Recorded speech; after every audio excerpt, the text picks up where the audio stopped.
Okay, so let's get started. So today we want to look at applications of using this new method of solving classical mechanics using the Lagrangian. So we'll do a few examples of applying this Lagrangian. So let's just recall, do a little quick theory review. So L, by now you should know that it's equal to T minus V for a system. And we call this the Lagrangian.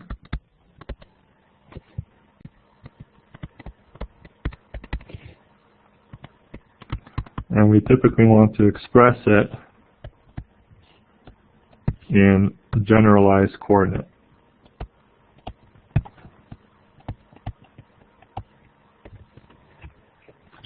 So remember, T is the total kinetic energy of the system.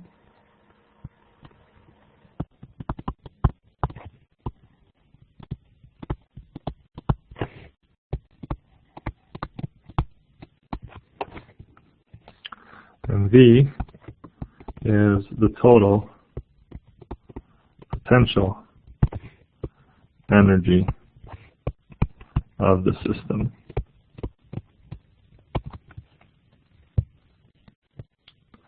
So if you've written out this Lagrangian, which is a function of the generalized coordinates and their velocities and potential time, right? So L is a function of the generalized coordinates,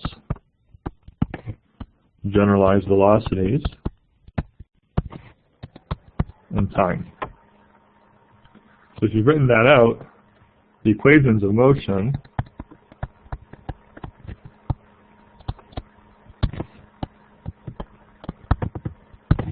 are given by the Euler-Lagrange equation. That tells us that for each degree of freedom, we have d by dt of di L by di Qj dot minus di L by di Qj, and that's going to be equal to Qj. I'm going to put a subscript NC for non-conservative. So these are the non-conservative.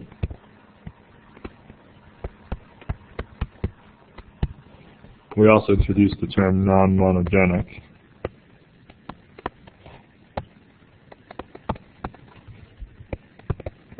Forces. So basically, sort of nasty forces that you have to leave in a vector form and are annoying to handle. But if you generalize enough for a system, there should be no conservative forces, because ultimately everything ends up being one of the four forces, gravity, E and M, or one of the nuclear forces, and those are all conservative forces. So this capital Qj on the right-hand side is more an artifact of not knowing enough about the system, so that we have to have this, for example, a frictional force or something like that, rather than modeling friction exactly. And friction, of course, is the interaction, electromagnetic interaction of the atoms on the two surfaces. Right? If you model that correctly, then you wouldn't have a non-conservative force.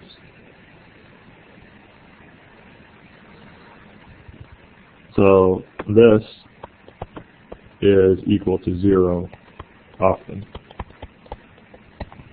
which makes things a lot easier. So the last example we did during the lecture was a more complicated example where there was a constraint, and we saw how a constraint gives rise to a force. And so what this Lagrangian formalism really does is, recall, we don't need to consider things like normal forces, because we consider them as internal forces. The normal forces are typically associated with some sort of constraint, right? A normal force, it means that the particle can't go through the table, for example. And so having normal force is the language of Newton's second law, Whereas in the language of analytic mechanics, we say that the particle is constrained to be on the table. And we saw last time that if you work it out, you can end up finding a relationship between that constraint and the force. We did it for a hoop rolling down a slope, but it would be the same for a particle on a table. So that part, which involves Lagrange multipliers, will continue in the lecture on Tuesday. Today I want to do a series of examples that don't involve any of the non-conservative forces, so they'll always be equal to 0. And the idea here is to give you a portfolio of worked out problems, and so that you start getting the gist of it. Once you've done a few of these, I think they do end up coming quite naturally, and we'll never use Newton's second law again. So if there's any questions in general about the method or the philosophy?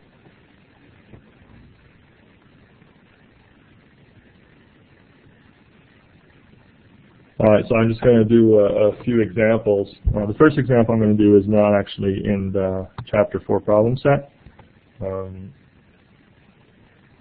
then the rest of them are. So let's do the simple harmonic oscillator.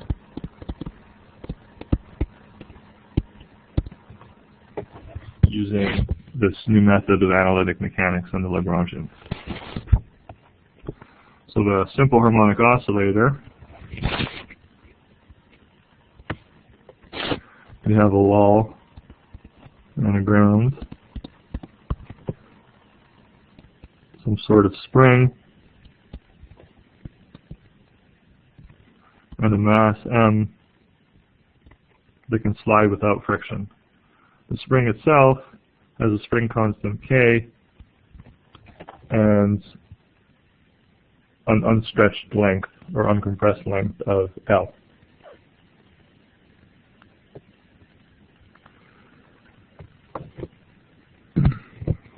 So to solve this problem, the first thing we need to do is identify some coordinates and some generalized coordinates that we'll like to use. So we need to understand how many degrees of freedom to describe the system. And the system is described by the location of the mass. And we're going to say the mass is constrained to move along the x-axis, so there's only 1 degree of freedom.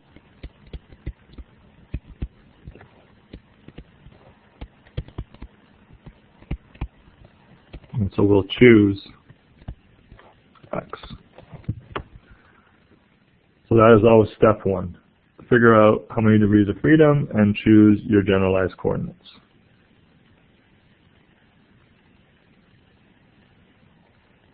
And so the goal is to find the equation of motion for that generalized coordinate, right? So the goal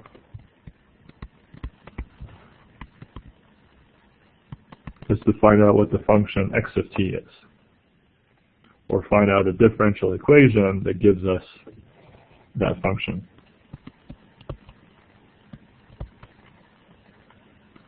Or an ordinary differential equation for x of t.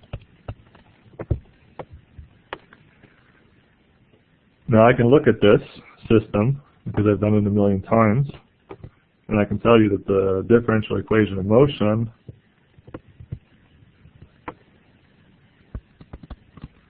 we already know the answer. The answer is that d squared x by dt squared equals minus kx.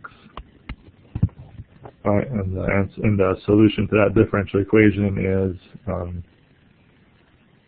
simply a sine function, or cos, depends on the initial condition. Okay? So, okay, Newton's second law was faster in this case, because we could just write it out. Oh, sorry, let's take it wrong, right? There's an m there.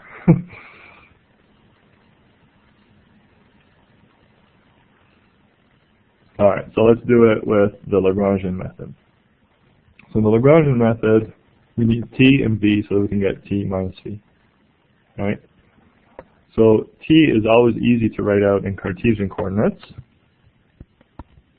So T in general for a particle is x dot squared plus y dot squared plus z dot squared.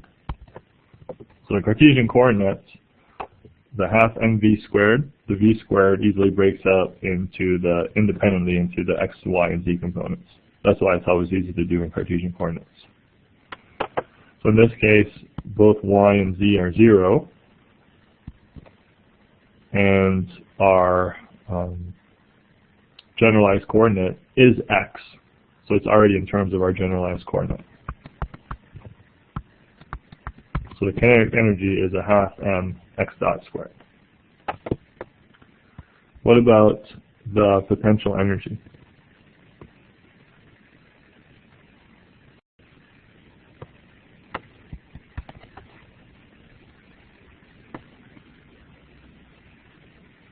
So the potential energy is the potential energy for a spring.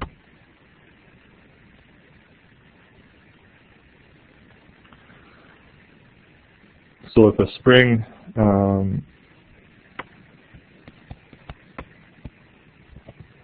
is stretched by a distance d, let's say, then the potential energy of the spring would be a half kd squared.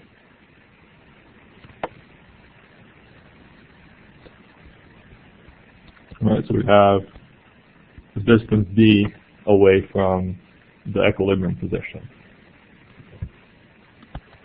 So in terms of our generalized coordinate, that would be a half k instead of d, we would have x minus l squared.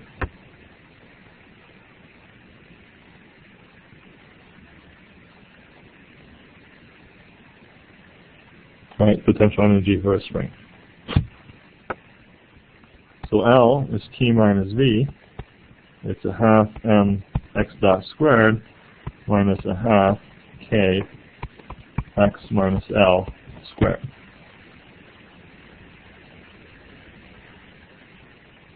So we now have our Lagrangian in terms of our generalized coordinates and constants.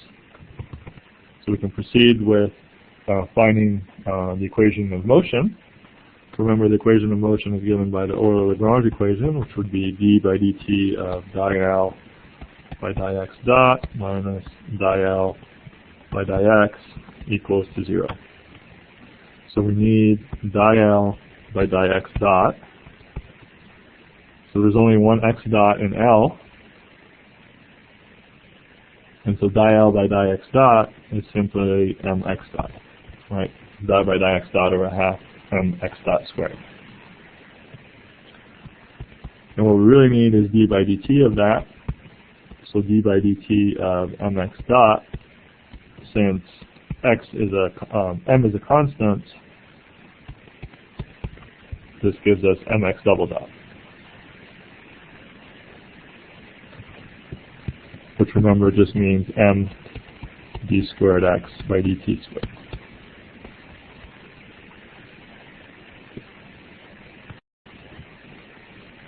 Okay, then we need di-L by di-x.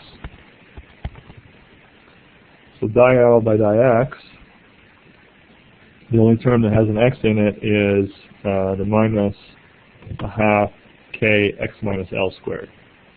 So if I take the derivative with respect to x, using the chain rule, right, that's x minus L squared, and a half k is constant, or minus a half k, so we have minus a half k, and then we take the derivative of x minus L all squared. That means we bring down the 2, we have the x minus L, and then we have the derivative of the inside of x minus L, which is just 1. So that gives us minus k times x minus L.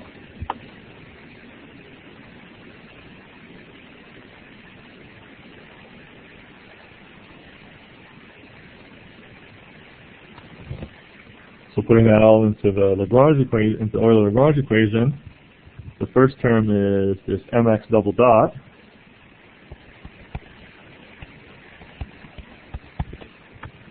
And it's minus di-L by di-x, so it's minus this thing that already has a minus sign in it, so it's plus k times x minus L.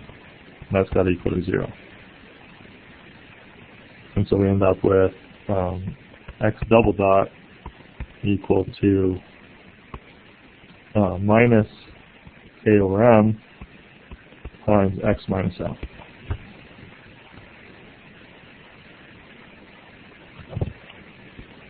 Which is what you expected. Right?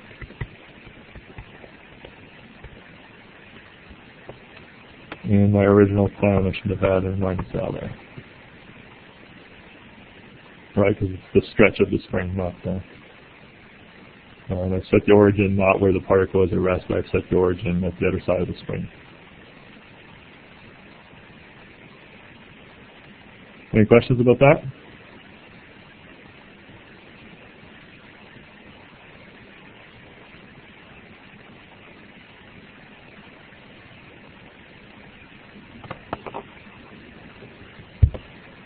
Okay, so next I want to do problem 4.2 in the notes.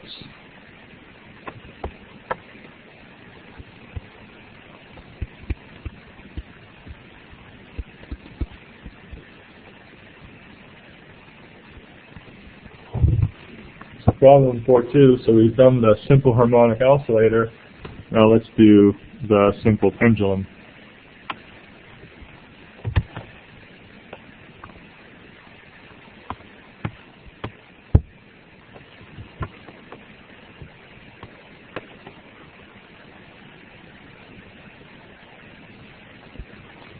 So the simple pendulum,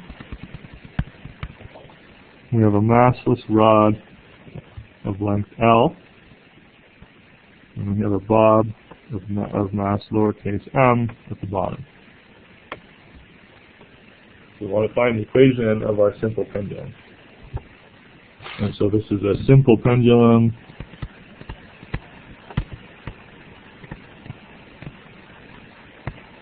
and it's constrained to be in the plane. You can have what's called a spherical pendulum where it can swing as well as in the plane. It can swing in and out of the plane. And we'll do that later. And for now we'll just do the simple pendulum.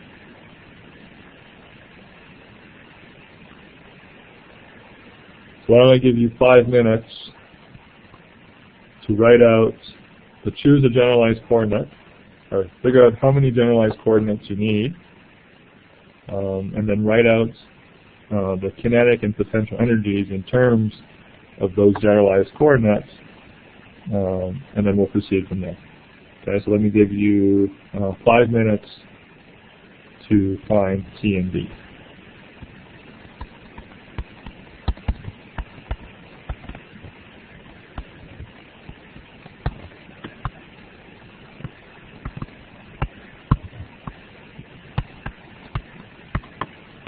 In 5 minutes I'll help you.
Alright, so by now you've either done it or you're hopelessly stuck.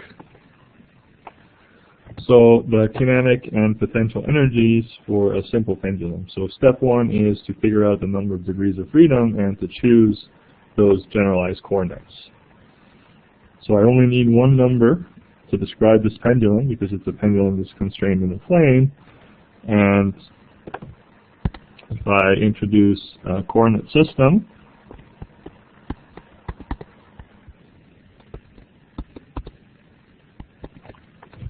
I could easily describe the position of the pendulum using either its x position or its y position, right? But I know that mathematically it will be more convenient if I choose theta as my degree of freedom.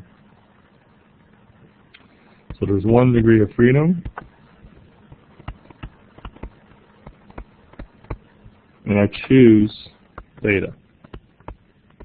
That's arbitrary, right? You could choose x or y. I just know that theta works well. So now we have to write t in terms of theta, or theta dot, presumably. So the kinetic energy T is a half m x dot squared plus y dot squared. Right? This is a pendulum. It's moving in the xy plane, so it's going to have Cartesian velocities in both x and y. So we want this in terms of theta, right? Our generalized coordinate.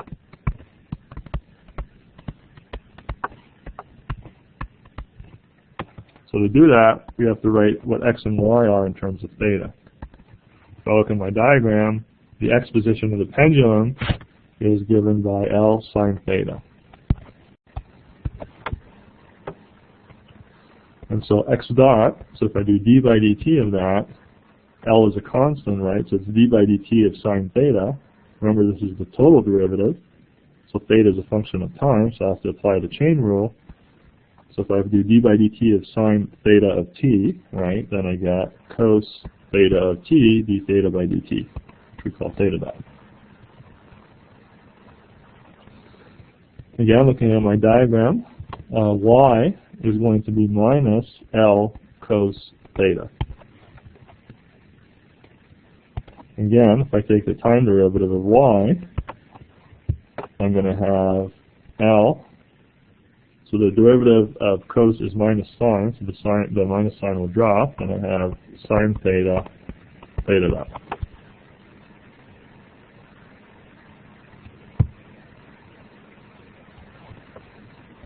And what we need in the kinetic energy is x dot squared, which is L squared cos squared theta, theta dot squared.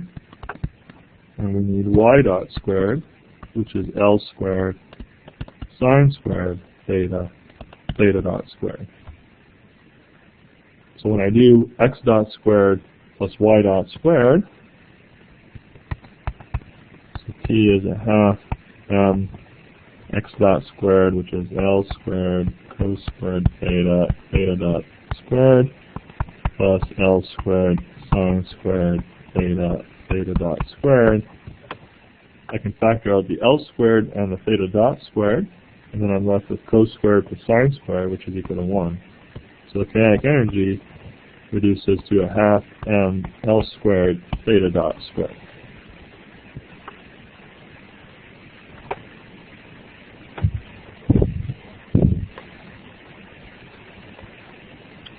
The kinetic energy, the potential energy, V. So if we look at our system, the only sort of force that can result in a potential energy is gravity. So the potential energy from gravity is mgy. Now remember, in our diagram here, it's very important that you be very careful with this kind of stuff. We have y pointing up, so y is actually a negative number in this particular diagram, right? But it's still equal to mgy. The potential energy V is mgy. Whether y is positive or negative, the way we've drawn our coordinate system, with zero potential energy is y equals 0. Now this would be a negative number. And so if you put this in terms of our generalized coordinate, so now y is minus L cos theta, right? So we have minus mg L cos theta. When we write it in terms of our generalized coordinate, then that's where you get the minus sign.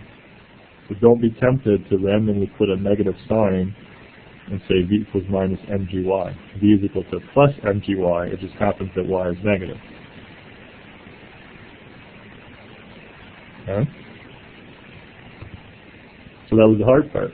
Now it's just applying the math, right? So we have L, T minus V, Lagrangian, so T is a half ml squared theta dot squared, and then minus v, v is negative, so it's plus mgl cos theta.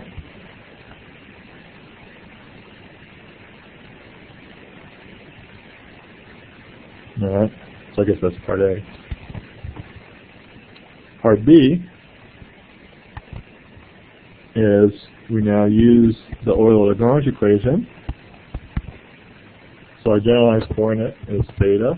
So the Euler-Lagrange equation will be d by dt of di L by di theta dot minus di L by di theta equals to 0. So we need di L by di theta dot. I only have one theta dot in the first term, so if I do di L by di theta dot, I have the squared on the theta dot comes down, and I'm left with m L squared theta dot.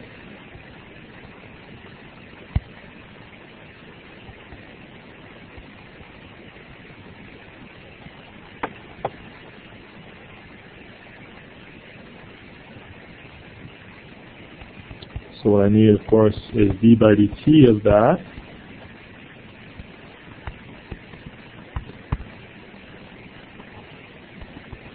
So m and L squared are both constants. So I get mL squared theta double dot.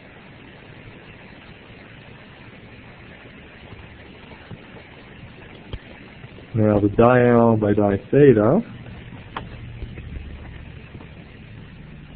So the only term that has a theta in it is the last term, mgl cos theta.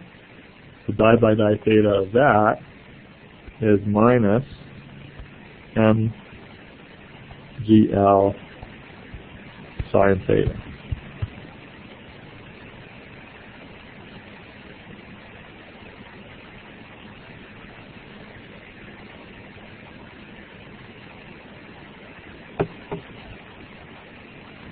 So if I put this all together, I have mL squared theta double dot.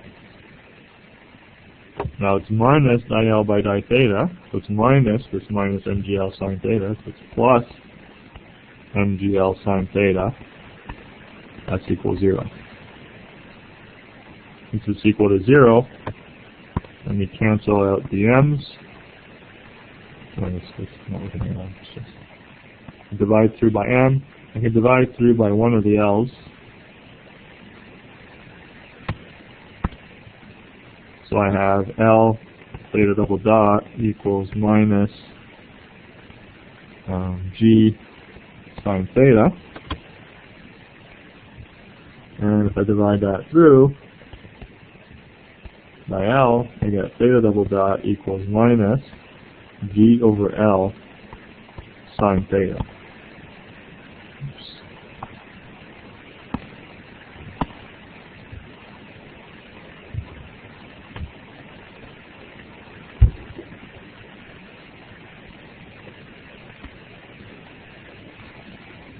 And I hope that that is what you expected. That is the equation of motion for a simple pendulum.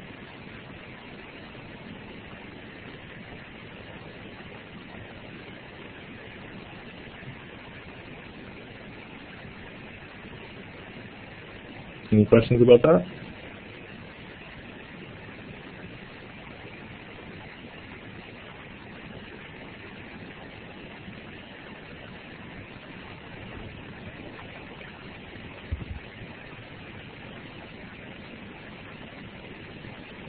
Okay, so let's do part C.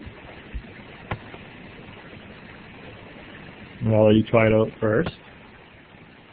So part C, so the mass, the rod now has a mass, capital M. So the rod's no longer massless. So find the equations of motion. or at least the Lagrangian, when the rod has a mass m. And so I'll give you 10 minutes to do that. And you're going to need to know, maybe, that the moment of inertia for a rod about its end is a third ml squared. And recall, so if you have a rod,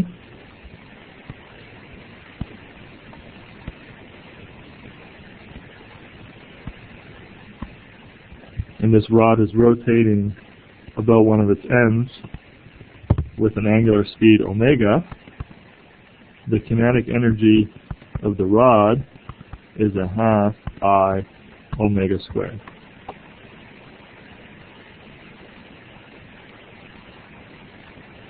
Alright, so I'll give you until quarter 2, and you try to repeat this problem with this rod now having a mass. And so a hint, you'll need the kinetic energy from the rod and the potential energy from the rod. I'll give you 10 minutes to work on that.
Okay, so let's resume the problem. So we've now made the rod here have a mass capital M. So the system is still described by a single degree of freedom, theta. But now we need to include the effects of this mass, capital M. So it's going to have rotational kinetic energy, a half I omega squared, and it's also going to have potential energy, right? The mass, the center of mass of the rod changes height, and so gravity also does work on the rod itself.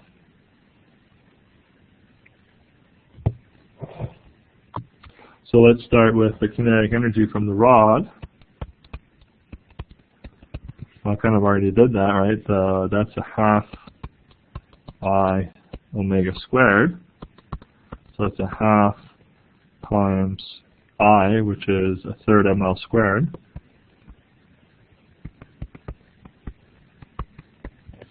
And then omega squared, omega is the same thing as theta dot. Right? It's the rate of change of the angle, and that is exactly theta dot. So the kinetic energy of the rod is 1/6 ml squared theta dot squared. The potential energy of the rod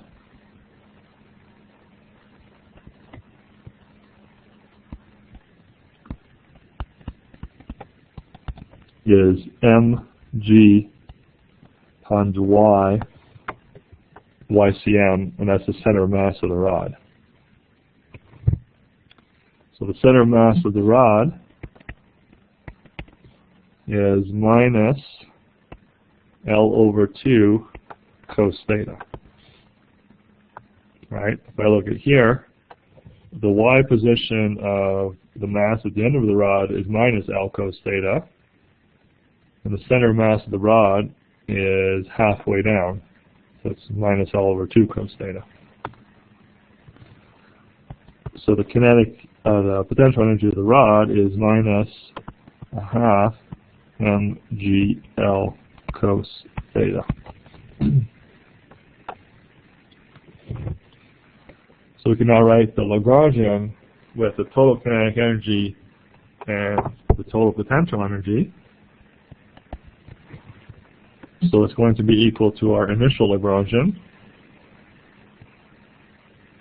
So we first had a kinetic energy from the mass at the end, so that was a half ml squared theta dot squared, plus the kinetic energy of the rod, which is 1/6 capital ml squared theta dot squared. Then the potential energy of the mass was minus mgl cos theta, and it's T minus V, so that's going to be the plus mgl cos theta.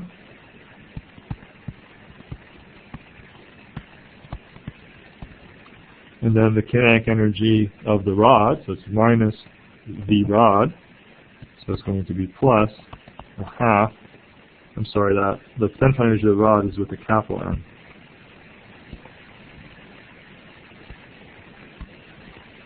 The mass of the rod, right? So it's plus a half capital M GL cos theta. That's our new Lagrangian for the case when the rod has a mass. That's a nice property of the Lagrangian, is that you can just add in the extra parts when you need them. So just because I'm going to have to take a lot of derivatives with respect to theta dot and theta, let me just group the terms in theta and theta dot. So in theta dot, we have a half L squared, and then I have an M, a lowercase m plus a third capital M theta dot squared. Then I have plus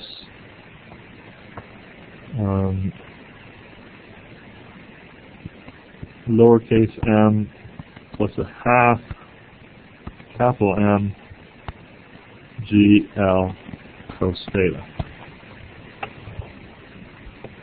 So I have a term in theta dot and a term in theta.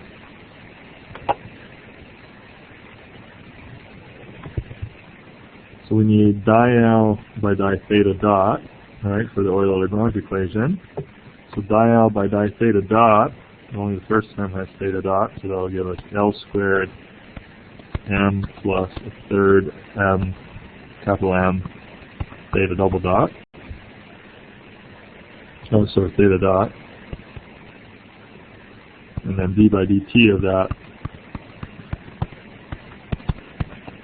will give us the same thing, but theta double dot. L squared M plus a third capital M theta double dot.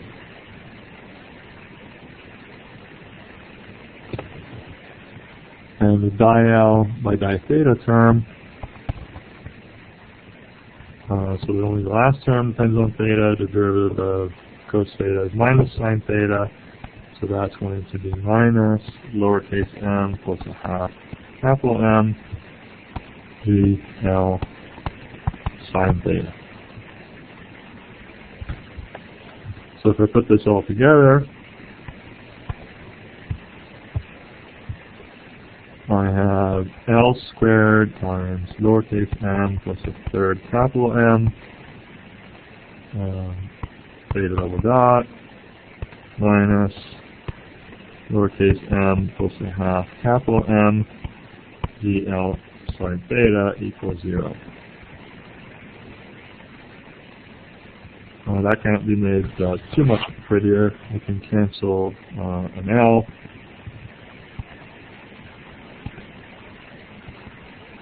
And we can write that theta double dot is equal to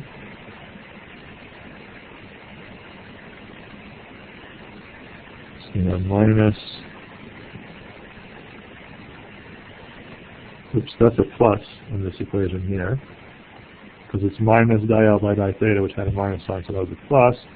I'm going to bring it to the other side, so I have a minus G over L sine theta, and then I have a lowercase m plus a half big M divided by lowercase m plus a third capital M.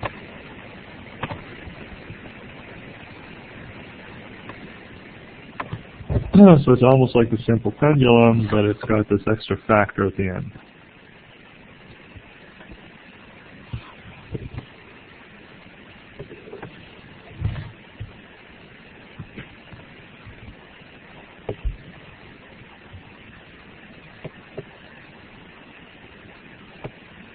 Any questions about that?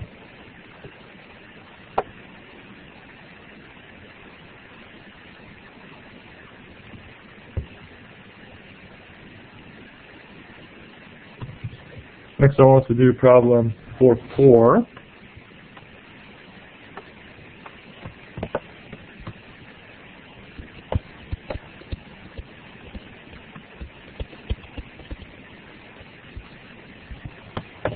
Which by now we've seen many times.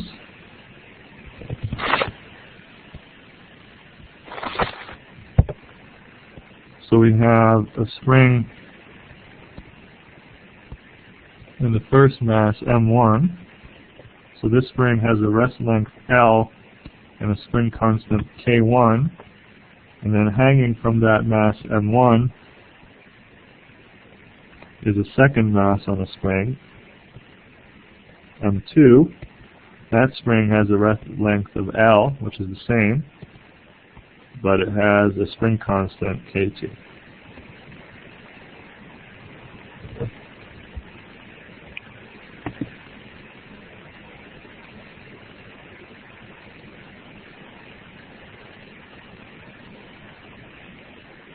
And the mass M2, it's not a pendulum. You imagine that there's some sort of massless rod such that M2 can only oscillate vertically.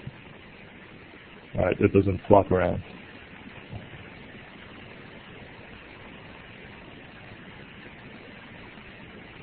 So the question again, find the equations of motions for our degrees of freedom, this time using the Lagrangian.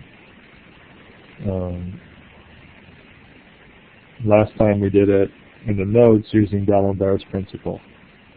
So we had to include the forces from the spring and use them as generalized forces, etc. Now we're going to use the springs, but we're going to use potential energies from them.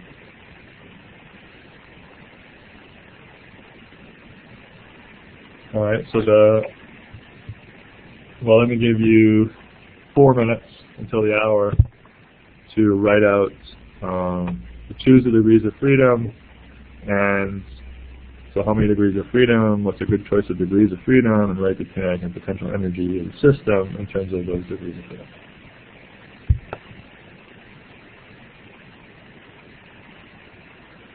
I'll only leave you 4 minutes in case you do it wrong and you don't go wrong too far.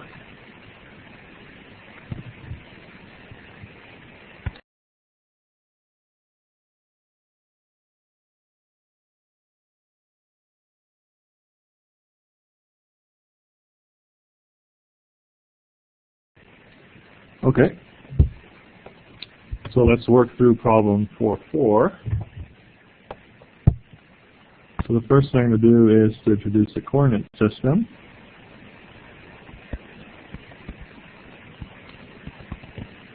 Which I'll put the origin out here. That means that we have 4 potential degrees of freedom, right? Because we have 2 point masses in the plane. So mass M1 will be described by x1 and y1, and mass m2 will be described by x2, y2. However, y1 is always 0,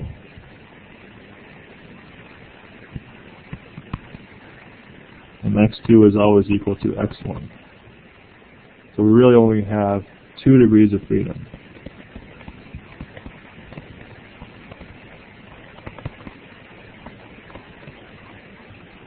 And so I'll choose to describe the system using x1, the position of the top mass, the x position of the top mass, and y2, the position of the bottom mass, the y position of the bottom mass. But since I only have one x and one y in my official coordinates, I'm going to call those just x and y without a subscript. Okay, so let's start with the kinetic energy. And so I mean x taken from the origin and y taken from the origin as well. Okay.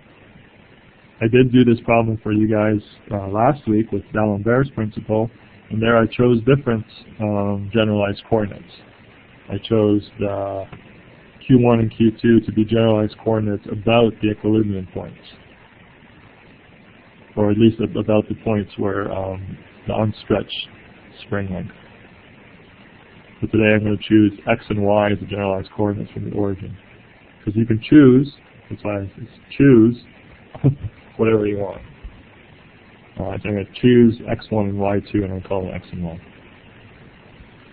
So the kinetic energy, E,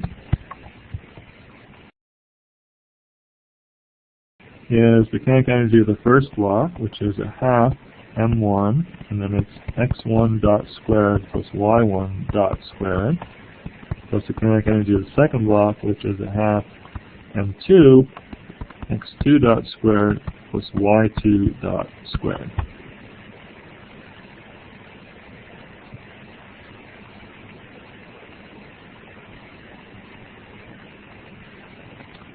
Now y1 dot squared is going to be 0. x1 dot squared, we're calling that x dot squared.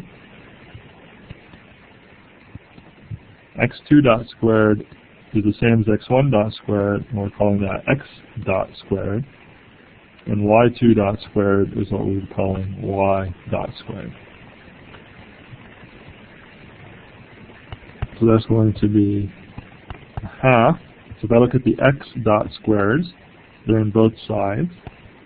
So I'm going to write this factoring out the x dot squares. So I have a half m1 plus m2 times the x dot squared term, and then the y dot squared term, I only have a half m2 y dot squared.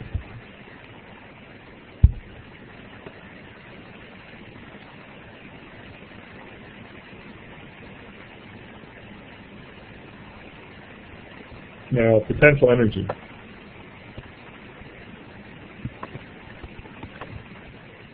So how many potential energies do we have? So let's look at mass 1. Mass 1 can't move up or down. The gravity doesn't do any work. So it's only the spring. So there's going to be a potential energy term, and we just label it K1 from the first spring. Then there's going to be a potential energy term from the second spring, from K2. And then there's going to be potential energy term from gravity of the second mass, which I'll just label Vm2g. So for potential energy, I need to write out these three terms. So the potential energy of the first spring, that's in fact what we already did for the simple harmonic oscillator. That's a half K1 x minus L squared.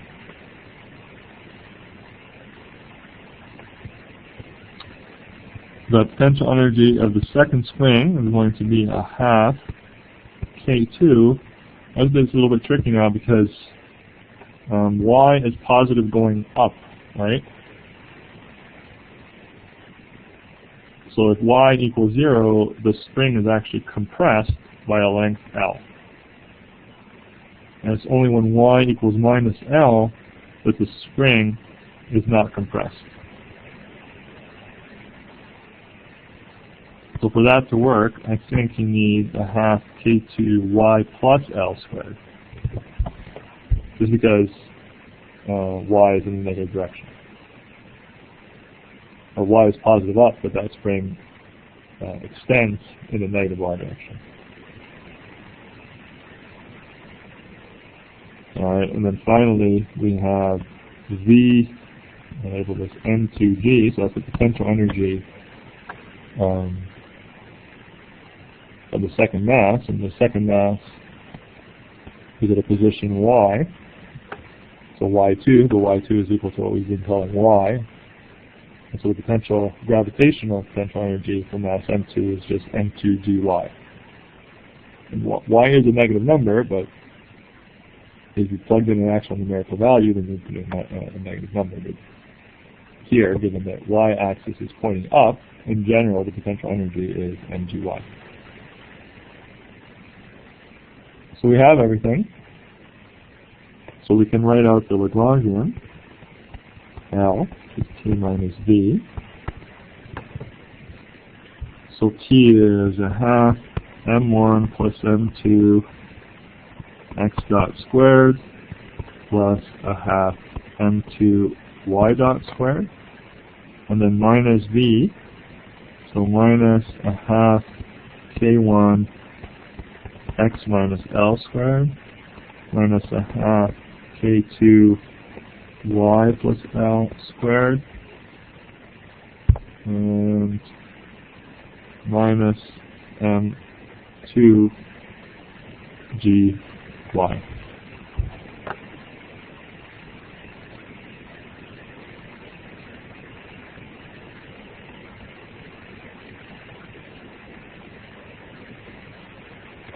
Okay, so I guess that's part A, which was asked for the Lagrangian. And I'm going to try and copy and paste that to the next page.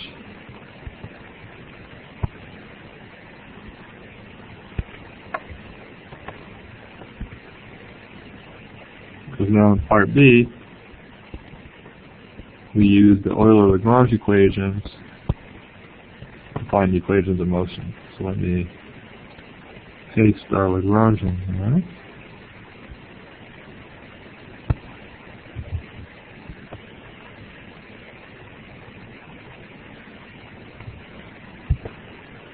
So we have 2 degrees of freedom, so there's going to be 2 Euler-Lagrange equations, right?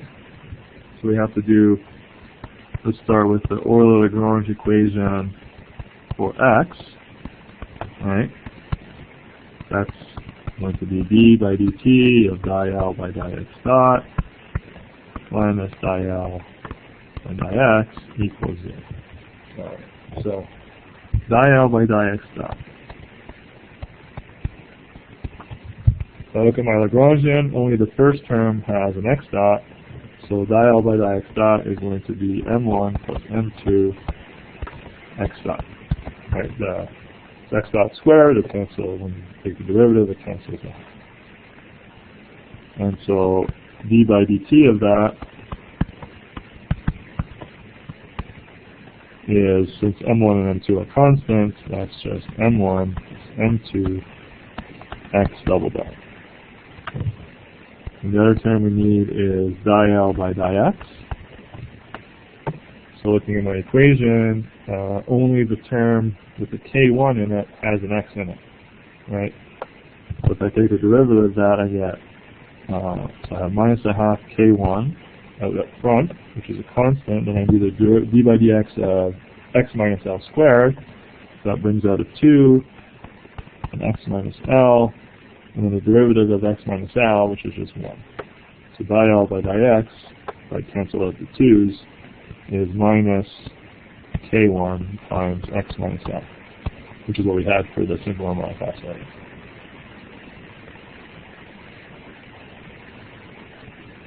So putting this all together gives us the equation of motion for the x degree of freedom. So we have m1 plus m2 x double hat, and then it's minus dl by dx, so it's plus, so minus k1, it'll be plus k1 times x minus l. If I bring that to the other side, I get x double dot equals k1 over m1 plus m2 with a minus sign times x minus l. And so that's the equation of motion for the x degree of freedom. And that's what you expect, right? For the x degree of freedom, it's a simple harmonic oscillator with the spring K1, and that spring has to move both masses, M1 and M2. And so it's as if it was a simple harmonic oscillator of mass M1 plus M2. So, makes sense. I have to do the same thing for Y.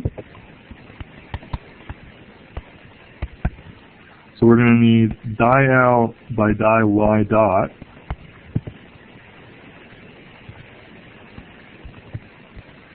So let's look at our Lagrangian. The y dot only occurs once, and that's the half m2 y dot squared term. So di-L by di-Y dot is m2 y dot. And then d by dt of that is m2 y double dot. The other term we need is di-L by di-Y. Go to Lagrangian. Y appears twice. It appears in the K2 term, and it appears in the minus m2g y term. Alright, so the derivative with respect to the K2 term is going to be minus a half K2, I bring down the 2, and I have a y plus L,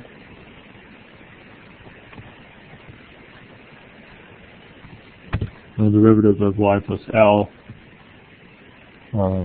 is 1, I'm sorry. And then the other term, which is minus m2gy, the derivative with respect of y with respect to y of m2gy is m2g. So minus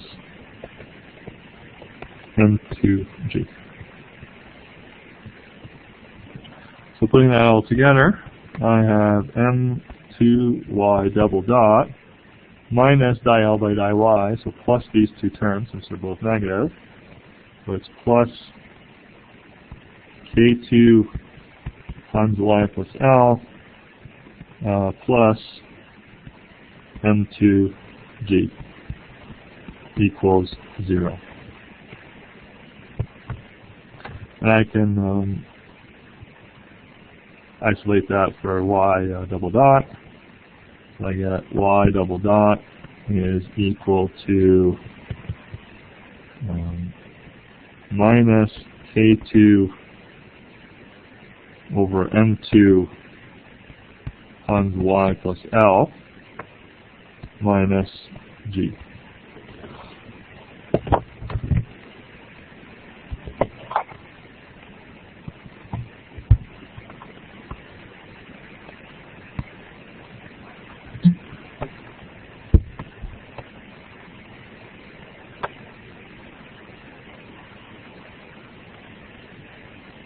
Okay.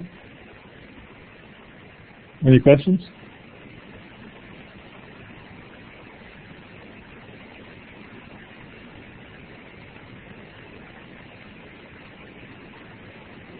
So you should, in general, ask yourself if it makes sense, right?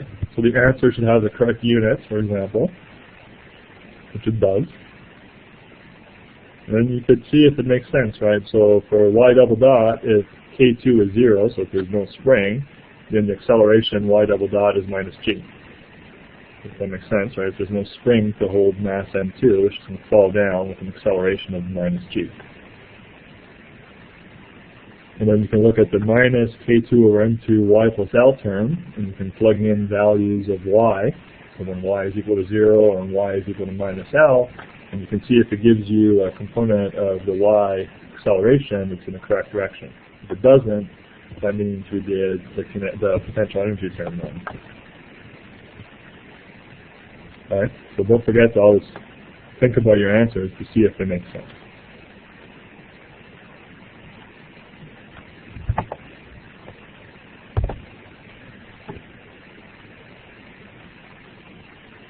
Alright,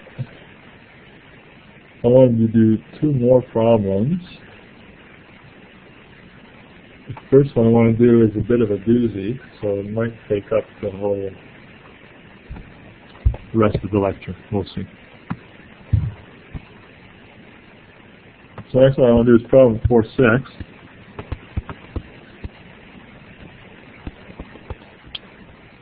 The double pendulum. And so we've actually encountered this already, right, in the first lecture as an example of something that's really horrible to do with Newton's second law. And so I sort of promised that this new way of doing classical mechanics would make this particular problem easier. It does make it easier to find equations of motion, but then of course it's a complicated situation, so the equations of motion are still ugly. So the double pendulum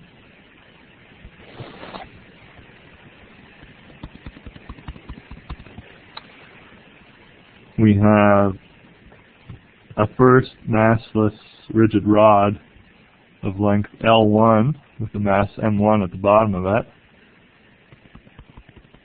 And then suspended from that we have a second pendulum, and again a massless rigid rod of length L2 and now a mass M2 at the bottom of that.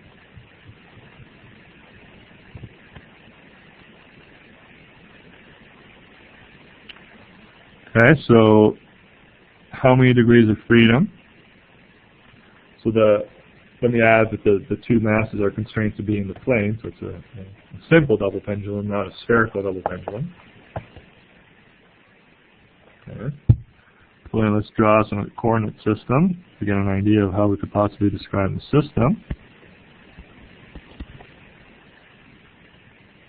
So that means the mass M1 would have coordinates x1 and y1, and mass M2 would have coordinates x2 and y2.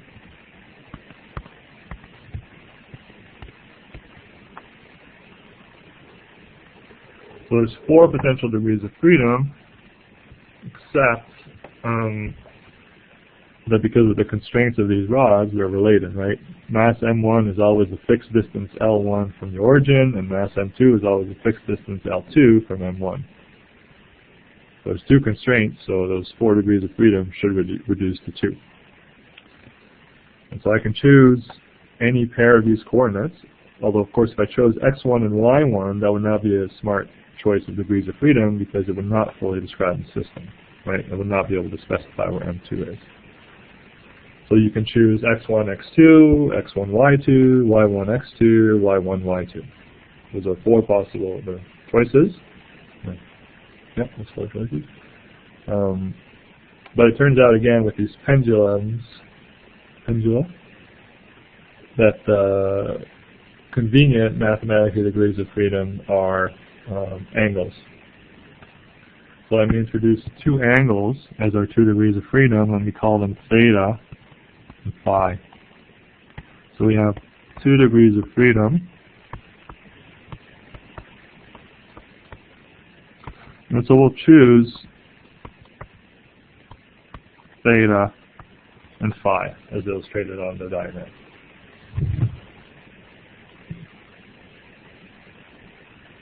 Alright. So what is step 1? Well, we want to write the Lagrangian.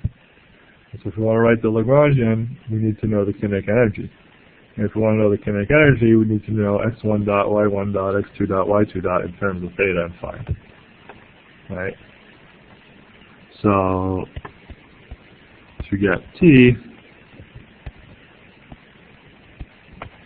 we need the transformation equations from theta and phi to xi and yi.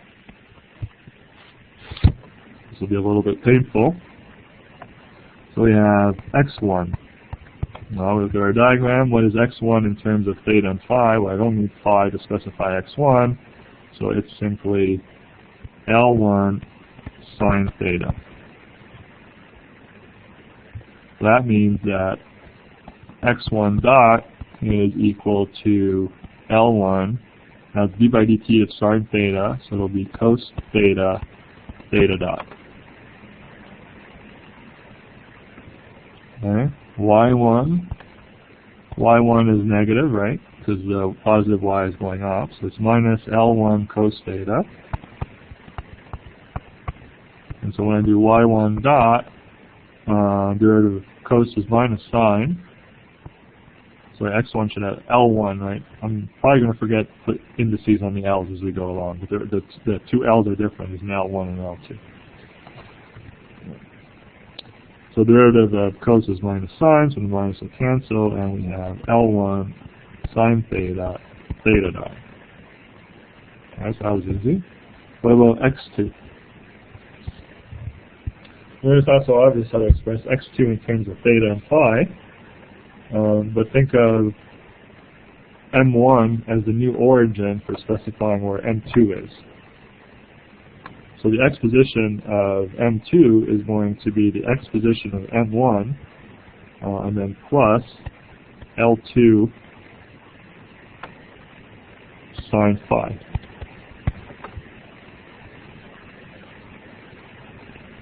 Right? So x2 dot is going to be d by dt of x1 plus L2 sine phi. So d by dt of x1 is x1 dot, and d by dt of L2 sine phi is L2 cos phi phi dot. Do the same with y2. y2 is going to be y1 minus L2 cos phi. And so y2 dot is going to be y1 dot plus L2 sine phi phi dot.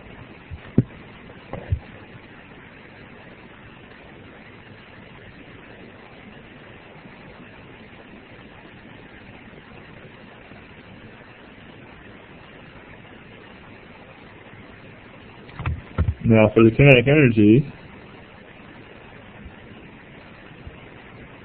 we need x1 dot squared plus y1 dot squared. That's going to be the velocity of the first bob, right? So x1 dot squared plus y1 dot squared, the speed of m1, is going to be L1 squared theta dot squared. Right. This is often works out, right? So I have L1 cos theta theta dot all squared plus L1 sine theta theta dot all squared. So this will be L1 squared cos squared theta theta dot squared plus L1 squared sine squared theta theta dot squared. So I'll be able to factor out an L1 squared theta dot squared, and then I have a cos squared theta plus sine squared theta, and so that's equal to 1. And so x1 dot squared plus y1 dot squared is L1 squared theta dot squared. Similarly, for the total speed of m2, we need to know x2 dot squared plus y2 dot squared. So x2 dot squared is going to be x1 dot squared plus 2 x1 dot L2 cos phi phi dot plus L2 squared cos squared pi phi dot squared. All right, I'm just squaring the x2 dot squared term, right? So same with the y2 dot squared, so that'll be So y2 dot squared, so it'll be y1 dot squared plus 2 y1 dot L2 sine phi dot plus L2 squared sine squared phi dot squared.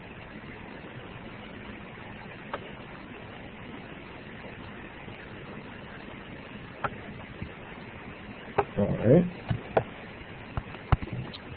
So you see that I have an x1 dot squared plus a y1 dot squared.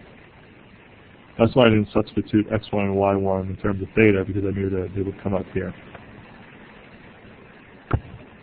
So I can get rid of the x1 squared and the y1 dot squared, because that's going to be equal to L1 squared theta dot squared.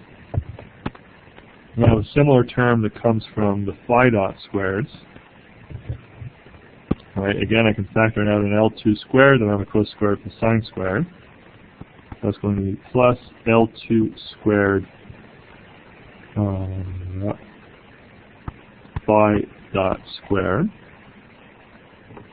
I have the two cross terms, and the cross terms are a little bit more annoying.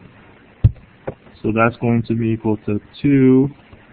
Now the x1 dot, so I'm going to write the first cross term, but instead of x1 dot, now I'm going to use the actual formula in terms of the generalized coordinates. So right, x1 dot, if we look up here, it's equal to L1 cos theta dot.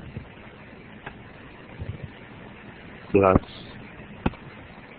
this term here, right?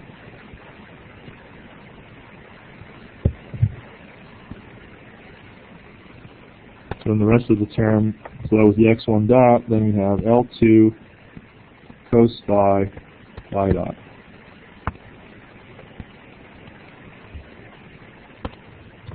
And then the other cross term, I do the same thing, but now I take I replace the y1 dot.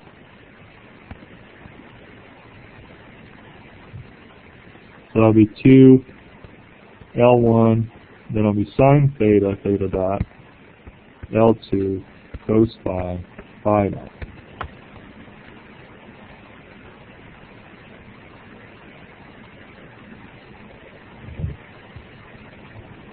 So that's equal to L1 squared theta dot squared plus L2 squared phi dot squared plus, now if I look at these terms,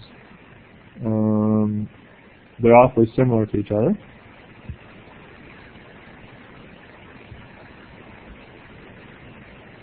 So I wrote the second one wrong. The second term should have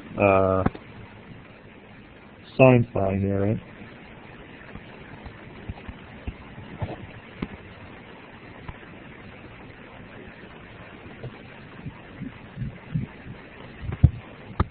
So I'm going to factor out, in both the blue and the green terms, I have a 2 L1 L2, right? They both have that. And they both have a theta dot phi dot. Now the first term has a cos theta cos phi, and the second term has sine theta sine phi.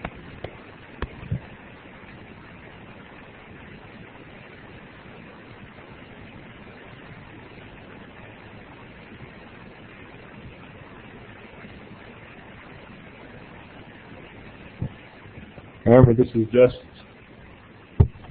part of the kinetic energy of the second mass, right? Now maybe you recognize the term in parentheses. The term in parentheses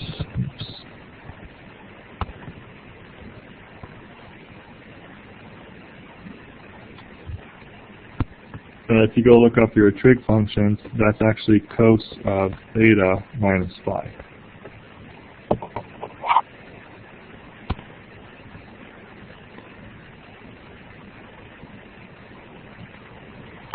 Right, cos theta of cos phi plus sine theta sine phi is the same as cos theta minus phi. And you ask, why is it cos theta minus phi? Because it's symmetric. How do you know it's theta minus phi, not phi minus theta? I don't, but cosine of x is the same as cosine of minus x, so it doesn't matter. So that you could write it as cos of phi minus theta if you could, for some reason, aesthetically prefer that. Okay, so let's put it all together. So T, so T is a half m1 times x1 dot squared plus y1 dot squared plus a half m2 x2 dot squared plus y2 dot squared. So a half m1, now x1 dot squared plus y1 dot squared, that's what we calculated here. That was simply equal to L1 squared theta dot squared. L1 squared theta dot squared plus a half m2. Now x2 dot squared plus y2 dot squared is this whole thing that we have here, right? So that was equal to L1 squared theta dot squared plus L2 squared phi dot squared plus 2 L1 L2 to L1 L2 cos of theta minus phi theta dot phi dot. That's the kinetic energy of the system in terms of our generalized coordinates. This is kind of ugly, so you would have trouble writing that down from scratch, but the procedure for obtaining this is rather simple, right? You identify the degrees of freedom, you write out the kinetic energy in Cartesian coordinates, and then you use the transformation of the coordinates to write it out in terms of the generalized coordinates.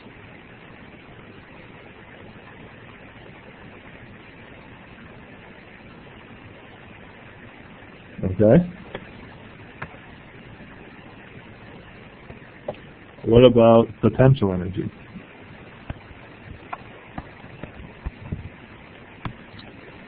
So L equals T minus V, so we need V. So let's look at our masses. In terms of potential energy, there's only gravitational potential energy that's going to matter. So it's going, the potential energy is going to be M1GY1 plus M2GY2. So it's M1GY1 plus M2GY2. So that's equal to, so what was Y1 in terms of our generalized coordinates? Y1 was minus L1 cos theta. So that's minus M1GL cos theta. M2,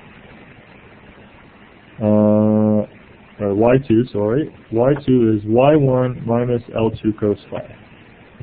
So that's plus M2G times Y1 minus L2 cos phi. So I still need to get rid of the Y1, right? That's not a generalized coordinate. So I have minus M1GL cos theta.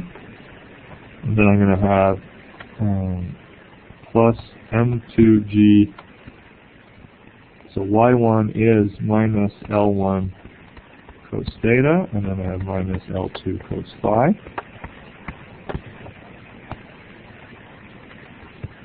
And so that gives me the total potential energy.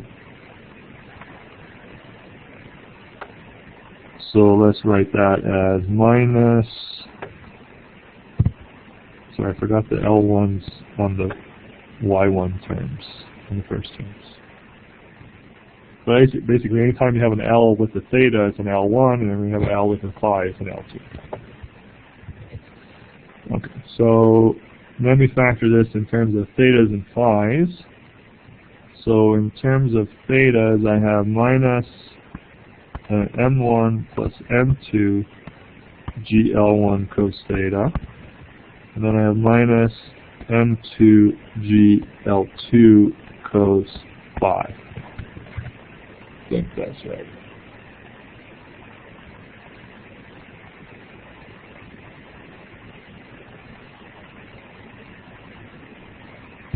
minus N1.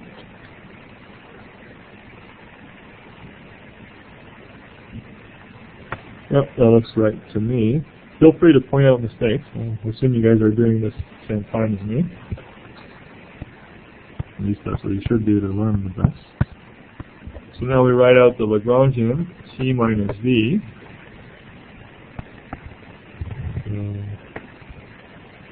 Alright, the Lagrangian is going to be pretty big. Right? So the Lagrangian is T. So that's the last term at the top of the page. So we have half M1 L1 squared theta dot squared. Well, let me factor the theta dot squares term together. So I actually have a half M1 plus M2 L1 squared theta dot squared. Right, that's the first two terms. I have a half M2 L2 squared phi dot squared plus a half M2 times 2L1 L2, so it's going to be the halves cancels the 2. I have M2 L1 L2 cos of theta minus phi theta dot phi dot. That's got to be minus V, right? So that's going to be, so both terms that I have in V there have a negative sign, right? So that's going to be plus M1 plus M2 G L1 cos theta plus M2 G L2 cos phi. So I guess that's part A. So that's the Lagrangian. So it wasn't too painful to do the Lagrangian, right? And now that we have the Lagrangian, we know it's just a matter of math to find out the equations of motion. Actually, I'm not going to box it. No space there. Alright, so I'm going to do the equations of motion now with the Lagrange equation, but I'm going to do it on the next page because it's clearly going to take up some room. So let me copy and paste my Lagrangian.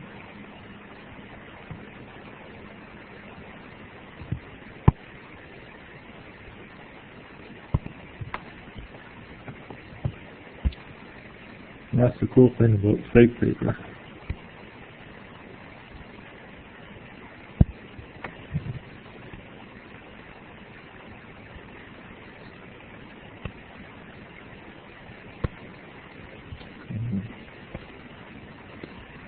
Alright, and this now wants to stay. Alright, so part B, we used Euler-Lagrange equations and define the equations of motion. So I have 2 degrees of freedom, so I have to do it twice. I have to do it for x, for theta and for phi. Well, let's just do it for theta first. So for theta, so we're going to need di-L by di-theta dot, right? So let's look at L. So the first term has a theta dot, and it's kind of the usual term. So di-L by theta dot of the first term gives us M1 plus M2 L1 theta dot, L1 squared theta dot. Now this particular situation actually has a cross term between the 2 degrees of freedom, or between the velocities of the 2 degrees of freedom. Right, this M2 L1 L2 cos theta dot phi dot also has a theta dot in it. So I take the derivative of that term with respect to theta dot. I have plus M2 L1 L2 cos of theta minus phi, and then I'm taking the derivative with respect to theta dot, so the theta dot drops, but I'm left with phi dot. Now d by dt of this is going to be a little bit more in one than it has been than just adding a dot, right? Which it has been so far. So we need d by dt of this. So d by dt of di-L by di-theta dot. So d by dt of the first term is easy because everything in the first term is constant except theta dot. So the first term just adds a dot. So that's m1 plus m2 L1 squared theta double dot. The second term, so we have the constants, we have M2, L1, L2. Now, theta and phi are both functions of time, right? So when I take the total derivative, I'm going to have to apply the chain rule and, in this case, also the product rule, right? So I have to do d by dt of cos of theta minus phi times phi dot. So it's a product rule. So let me take the derivative of phi dot first. So I have phi double dot cos theta minus phi plus phi dot. Now I have to take d by dt of cos of theta minus phi, right? So I'm going to do the chain rule. So the derivative d by dt of cos is minus sine. So that term will have a minus.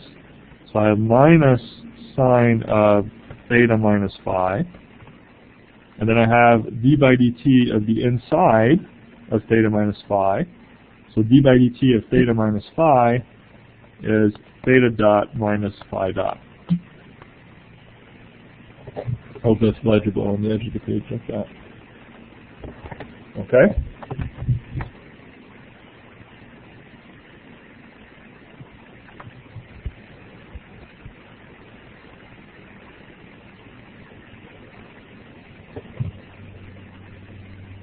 So we can now put this all together, and to get our equation of motion in theta dot,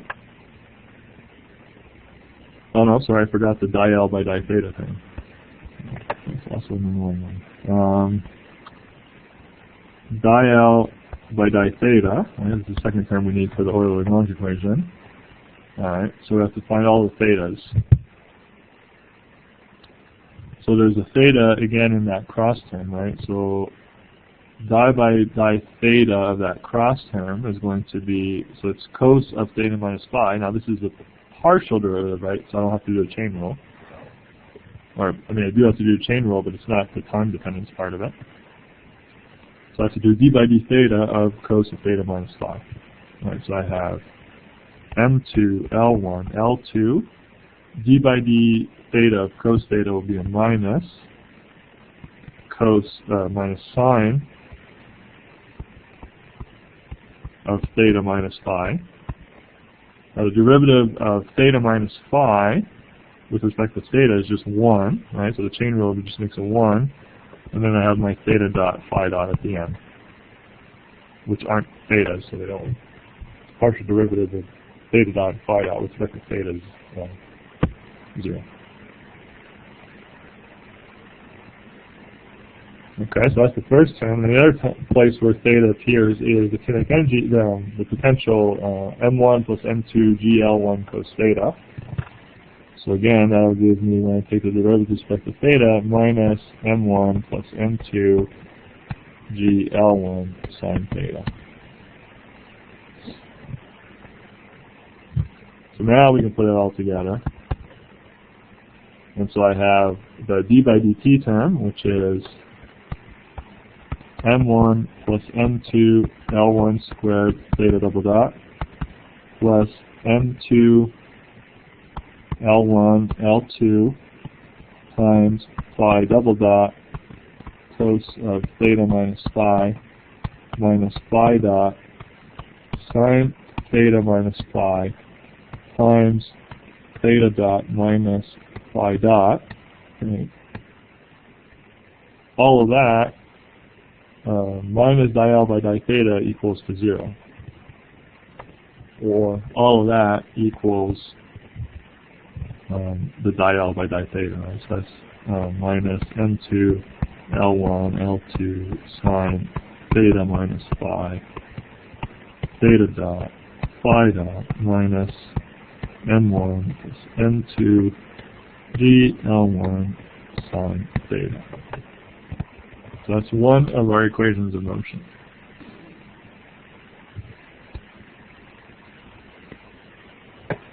We're running out of time, so I'm going to do the phi equation a little bit faster. So the phi equation, first I need di-L by di phi dot, right? So di-L by di-phi dot, so I have the first term, an M2 L2 squared phi dot. And then the other place where phi dot appears is in that cross term. So plus M2 L1 L2 cos theta minus phi. And the derivative with respect to phi dot means that I'm left with just the theta dot. Then I need d by dt of that.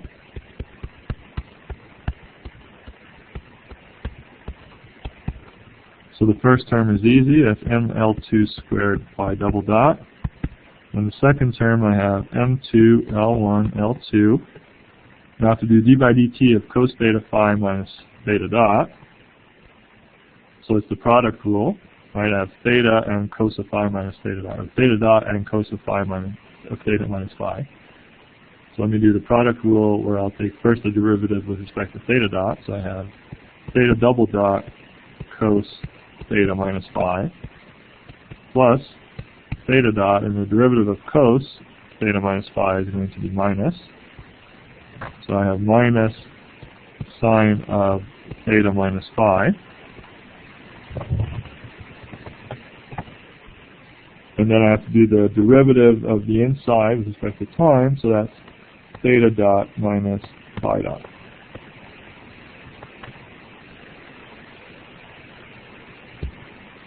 Now I need the di-L by di-phi term.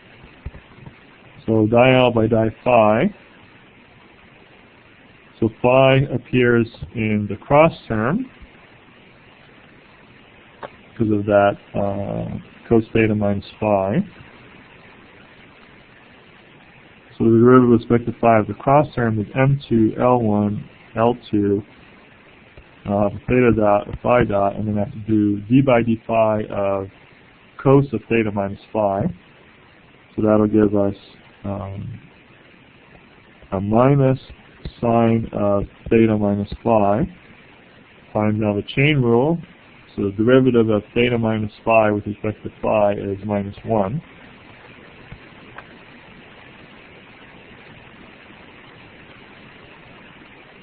And then the other term that depends on phi is the absolute last term in the Lagrangian, M2G L2 cos phi. So when I take that derivative, I get minus M2G L2 sine phi.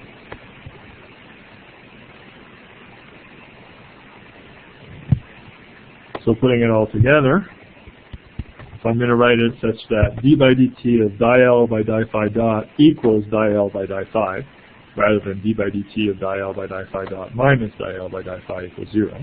Okay. So I'll put on the left-hand side the d by dt part. So I have M2 L2 squared phi double dot plus M2 L1 L2 in square brackets. I have theta double dot cos of theta minus phi minus theta dot sine of theta minus phi times theta dot minus phi dot, and that must equal plus M2 L1 L2 sine of theta minus phi times theta dot phi dot minus M2G L2 sine phi. So it's by no means a pretty equation of motion. And the only reason you would get it wrong in principle should be because you're not very good at math. But if you're good at doing derivatives and stuff like that, the procedure itself is rather straightforward to apply. Now, I'm going to leave it at that, but this is not completely solved, right? Because if you look at our two equations, both of our equations mix theta double dots with phi double dots. So ultimately,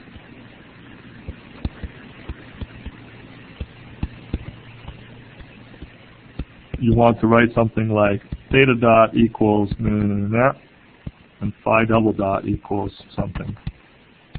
And this something in here can have theta dots and phi dots,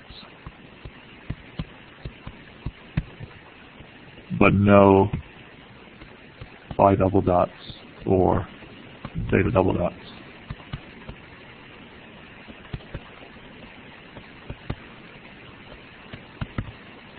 Okay, so if you write it then in this form, then you will be able to give it to a computer and solve it rather easily. Probably most programs can even handle the two boxed equations. So you have to think of these two boxed equations as two equations, two unknowns, and the two unknowns are theta double dot and phi double dot. All right, so you could see how with some painful math you could, use the first equation to express theta double dot in terms of phi double dot and substitute that in for the second equation. It's not really super interesting to do that, so we're not going to do it. Any questions about that?